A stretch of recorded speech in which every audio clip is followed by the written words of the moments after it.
আমার সত্যিই খুব খুশি লাগছে যে উনি আমার বাসায় এসেছে এবং আমাকে সাহায্য করতে আসছেন। আমরা সবসময় তাকে টিভিতে দেখেছি অন্য অন্য মানুষদের পাশে দাঁড়াতে এবং অন্যান্য খেলোয়াড়দের সাহায্য করতে। উনি যে আমার এই বাসায় এসেছে এটা আমার কাছে স্বপ্নের মতো লাগছে। প্রায় প্রতিদিনই আল্লাহর কাছে দোয়া করেছি যে আমার এই টুর্নামেন্টে যাওয়ার স্বপ্নটি যেন হাতছাড়া না হয়। আল্লাহ আমার দোয়া কবুল করে দিয়েছেন এবং তিনি এবং তারেক রহমান আঙ্কেল আমার যাওয়ার ব্যবস্থাটি করে দিয়েছেন। আচ্ছা, এর আগে কি আপনি ফেডারেশন গুলোর সাথে যোগাযোগ ছিলেন কিনা, প্লাস হচ্ছে এই টুর্নামেন্ট ঘিরে আপনার প্রত্যাশাটা কি থাকবে?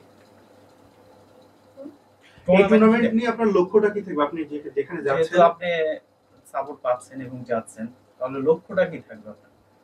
ইনশাআল্লাহ ভালো করে আসতে পারবো, একটা প্রাইজ পেলে খুবই ভালো হবে। আর যারা আপনাকে সহযোগিতা করলো তাদের উদ্দেশ্যে কি বলবেন? যারা ঢাকা থেকে নারায়ণগঞ্জ সশরীরে আসে তাদের উদ্দেশ্যে কি বলবেন? আশা করি তারা আমাকে ভবিষ্যতে আরো সাহায্য করতে পারবেন। তাদের জন্য দোয়া আমার সবসময় থাকবে। আপনার বর্তমান রেটিং এখন যত, এই টুর্নামেন্টে গেলে কি সেটা আরো বৃদ্ধি পাবে কিনা, বা এই টুর্নামেন্টে আসলে আপনার কোনো পদক জয়ের বা কোনো কিছু ইচ্ছা আছে কিনা, কি করতে চাচ্ছেন? আমার ইচ্ছা আছে ফার্স্ট সেকেন্ড থার্ড এর মধ্যে থাকার, এবং আর কি আমার রেটিং আপাতত কম আছে, এটা ইনশাআল্লাহ আমি বাড়াতে পারবো এই টুর্নামেন্টে। আচ্ছা, শেষ একটা প্রশ্ন করি আমি, সেটা হচ্ছে এই যে আমিনুল ভাই যে আজকে আসলো, এটা কতটা ইন্সপায়ার করবে ওই টুর্নামেন্টে ভালো করতে? অনেকটাই।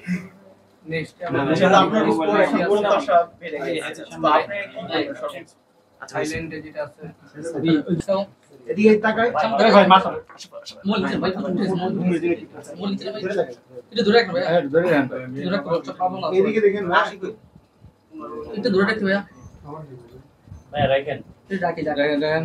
ওয়েল, আজকে আমরা নারায়ণগঞ্জের চাষারে এসেছি এবং আমাদের খুদে দাবারু অনূর্ধ্ব 12 বয়সে যিনি ইতিমধ্যে বাংলাদেশ চ্যাম্পিয়ন হয়েছে, আমাদের সিদ্রাতুল মুনতাহা। এবং আমি যখন শুনলাম যে আগামী 18 সেপ্টেম্বর কাজাকিস্তানে একটি ফিদে ওয়ার্ল্ড ক্যাডেট যে দাবা 2025 সালের যে দাবাটি অনুষ্ঠিত হবে, আন্তর্জাতিক একটি টুর্নামেন্ট, সেই টুর্নামেন্টে অর্থের অভাবে সিদ্রাতুল মুনতাহার মতো এত প্রতিভাবান একজন খুদে দাবারু খেলায় অংশগ্রহণ করতে পারবে না।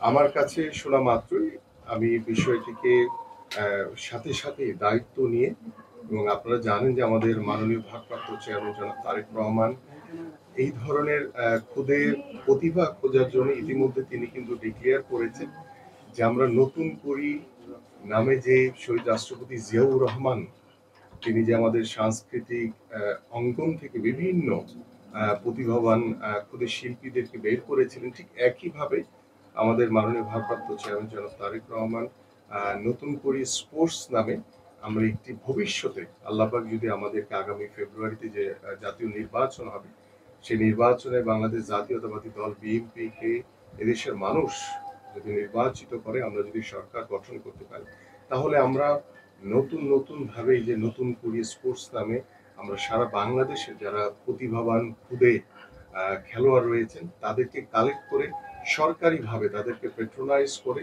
আমরা যাতে রাষ্ট্রীয়ভাবে একটি সমৃদ্ধশালী একটি ক্রীড়াঙ্গনের যে আমাদের যে পাইপলাইন সেটা আমরা তৈরি করতে পারি, সেই লক্ষ্য নিয়ে কিন্তু আমরা কয়েকদিন আগে চাঁদপুরের মতলবে আমি গিয়েছিলাম।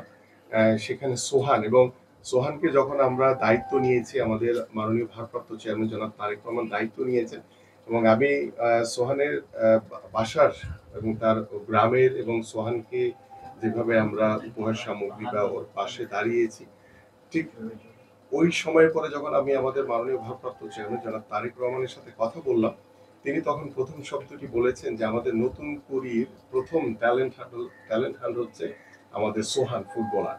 সো আজকে যখন আমি সিদ্রাতুল মুনতাহার এখানে এসেছি, আমাদের মাননীয় ভারপ্রাপ্ত চেয়ারম্যান মহোদয়ের নলেজে বিষয়টি রয়েছে এবং তিনি সবসময় এই ধরনের বিষয়গুলোকে অত্যন্ত প্রাধান্য এবং গুরুত্ব দেন।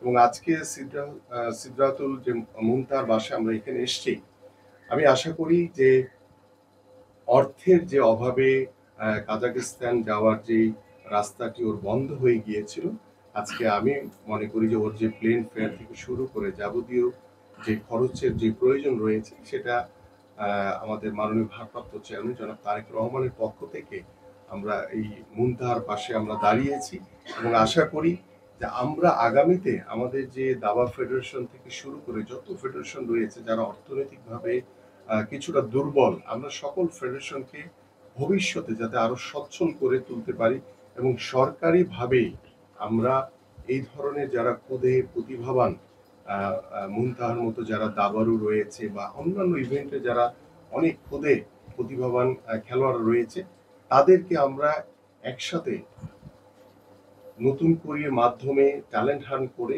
আমরা সরকারের পক্ষ থেকে সার্বিক সহযোগিতার মাধ্যমে আমরা তাদের পাশে সবসময় থাকব এবং আমরা চাইব যে খুদে প্রতিভাবান খেলোয়াড়দের মাধ্যমে আমরা যাতে একটি সমৃদ্ধশালী ক্রীড়াঙ্গনের যে যাত্রা নিয়ে যে স্বপ্ন নিয়ে আমরা কাজ করছি